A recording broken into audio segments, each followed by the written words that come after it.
Ngayon magluluto ako ng, alam niyo, itong balon-balunan. Patipon sa Bisaya or gizzard. Isa ko muna siya ng may pepper. Kasi alam naman natin na malangsa itong diba? Lamang loob. Kaya, hinano ko muna siya, hiniwalay ko. Piniprito ko siya dito, yung may, lagyan ko siya ng pepper. Dagdagan ko pa ng pepper. Yan, dagdagan ko siya ng pepper. Para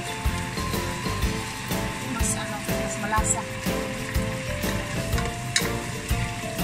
Tapos may ginisa akong ayan na, mag-isa na siya.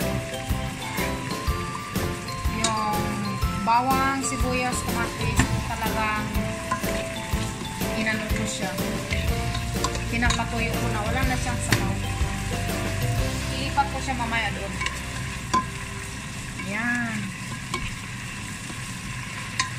Patuyuin muna natin yung sabaw niya. Bago siya ilipat doon sa maliit na kalero.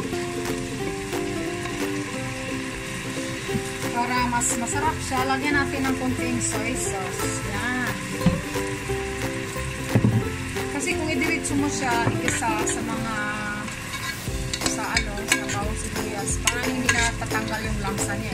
Ayan, patutulin natin yan. Tanggal yung langsa niya. Bago ko siya niluto, ayan, nilamas ko muna siya sa lemon at saka sa salt, sa asin, para tanggal talaga. Alam niyo na ang mga lamang loob, kailangan tanggalin natin yung laman naman yung amoy. Inano ko na talaga siya sa lemon. Nilamas ko siya at sa may asin. Ayan na guys, ito na wala na talaga siyang sabaw. Ayan, wala na siyang sabaw. Para mas siya. Ayan, natutuyo na siya guys.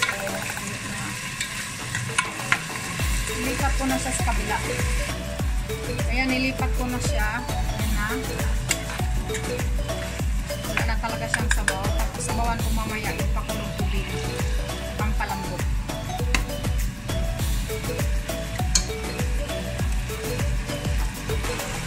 Ayan, ano natin. Ayan, nabisa ko na siya ng gusto. Lagyan na natin siya ng pakulong tubig. Para diretso na ang kulo niya. Ganun lang. Hanggang lalakot.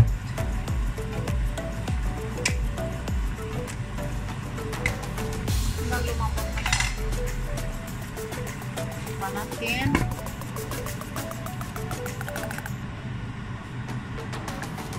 Tingnan natin kung, ayan, kunti na lang ang sabaw. Malapit na siyang maluto. Malapit na maluto.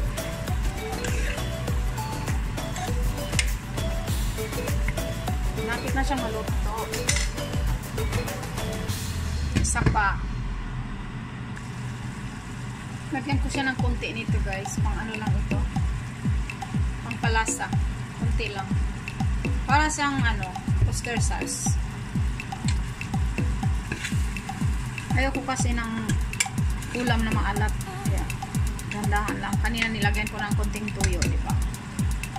Ayan, ito lang. Pang siya, yung pang tuko. Ayan. So, malapit na siya maluto. At ihanda ko na yung